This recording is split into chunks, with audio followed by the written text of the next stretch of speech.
Hello, everyone. This will serve also as a AO preview for next week. So, Nick, just fresh off losing to Borna in the third round of the Melbourne Summer Series event, sum up the week for us and how you feel going into next week. Um, I mean, I'm relatively happy where my game's at.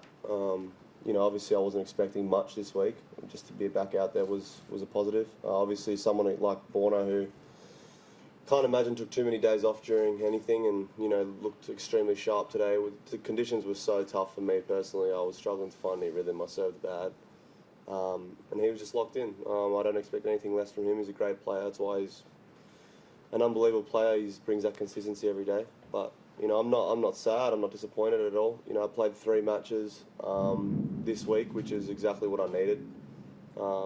And now I've got a couple of days, I think 3 or 4, 5 days to just relax a little bit, fine tune a couple of things, and then see how it goes as Oz Open. Linda. Can you give us an update on the condition of your knee, please? It was pretty sore, but it was kind of expected. I hadn't played in a year's time.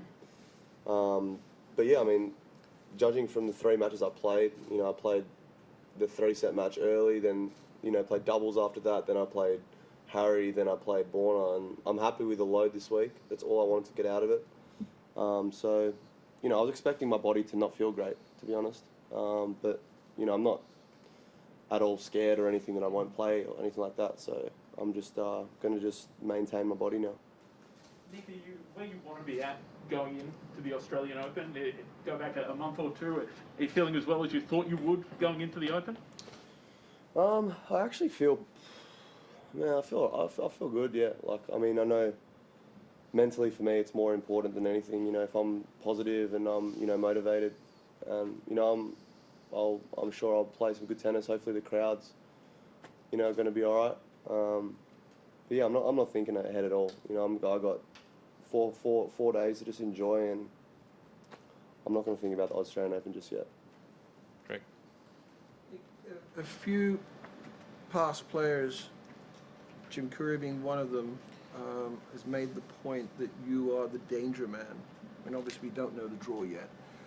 Do those things just brush off you, or do you take it, do you consider that or not? I mean, personally I don't care. I don't. I go day by day. I don't care who I play in the draw. I could draw anyone and I'm going to go about it the same way I'd go about it today. I'm going to serve big, try and play big, try and find my rhythm. If I execute well, usually I win, and if I don't, it tends to be a battle or something like today happens where it's just a couple loose points here or there. Man, I don't really. These past legends, I appreciate if they're positive, and then, I've experienced some weird stuff from these past legends, like some of them just stalk my Instagram and comment and stuff, so it's a bit weird. So yeah, I don't really care. Nick, with your knee, how it was feeling for you today, do you think you'd be able to get through 3 and potentially 5 sets in a Grand Slam? Yeah, there's a massive question mark for me, even if I was completely healthy, not playing in a year. And as Rusty said, it's not easy to just, turn around and prepare for such an event just like that. It's not like a tap. But I thought I did everything I could this week. I won a couple of matches.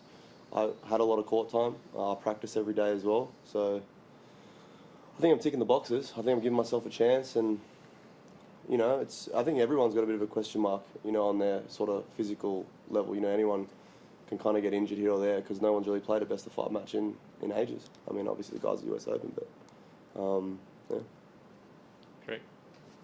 With the knee, what do you know exactly what it is? What does it feel like? And when you're saying it's sore, does it feel like it's moving?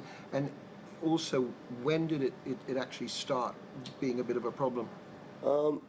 Yeah, well, I was going through some pain during last year, and I've always had kind of knee issues, especially my left knee, and it was something that was pretty serious. I'd rather not talk about it, but yeah, I did everything I could to get it better and to get it able to play, and I'm lucky that I'm healthy enough to play. So. Did you enjoy yourself? Were you feeling a kind of joy that you have felt at times during your career, and do you think you'll capture that again next week?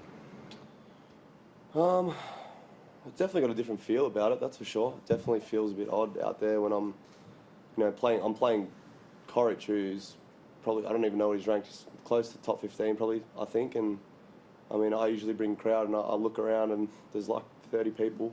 It's a bit odd. But then again, I mean, I don't know. It feels strange. I don't think I'm going to experience as good as memories as I have here previously. Like you're talking about Kachanov last year, or playing Rafa last year on centre court, where it was the highest rated TV match in pretty much tennis history. I think it's possible to have those chances to be a part of that stuff again this year, and that's okay. Like I'm okay with that. I know we're just lucky to even be playing at the moment. So. Last one in the room for Inda. On Wednesday night, when the Premier here had the press conference saying there'd been a positive test in hotel quarantine, I know you weren't in there, but what was your reaction? People are getting in a flap about whether the tournament might be able to go on. What did you respond? Yeah, it was a bit of uncertainty. I thought Melbourne as a whole did the right thing. I think postponing it and making sure that there was no possible spreading was the right thing to do. But yeah, I mean, I don't even know if I was playing at like 2 a.m. to be honest. Like I had no idea what was going on. But again, it was just about safety for everyone. I'm glad that there was no positive tests, and we can just move forward. Okay, I've got time for one question online. Ben from Tennis Canada, when you're ready, please. Hi, Nick. You kind of alluded to this before, just talking about last year, obviously, the matches against Kachanov and Nadal. But, just with the crowd sizes this upcoming year, do you think maybe that'll be the most challenging thing, just not kind of gaining that adrenaline from the crowd atmosphere to kind of motivate yourself from within when you're playing these long best 3 of 5 matches? Yeah, it's a tough thing to talk about because at the end of the day, it's just a tennis match with everything going on.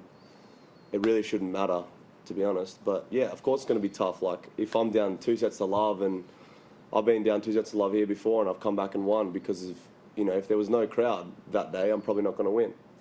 But yeah, it's a tough one. Like I feel like guys who maybe don't. I don't know. I think it definitely favours some other players playing with, bare minimum crowds. But it's just the way it is right now. I can't complain about it. But yeah, I think it's going to be tough, especially in your backyard, your home backyard.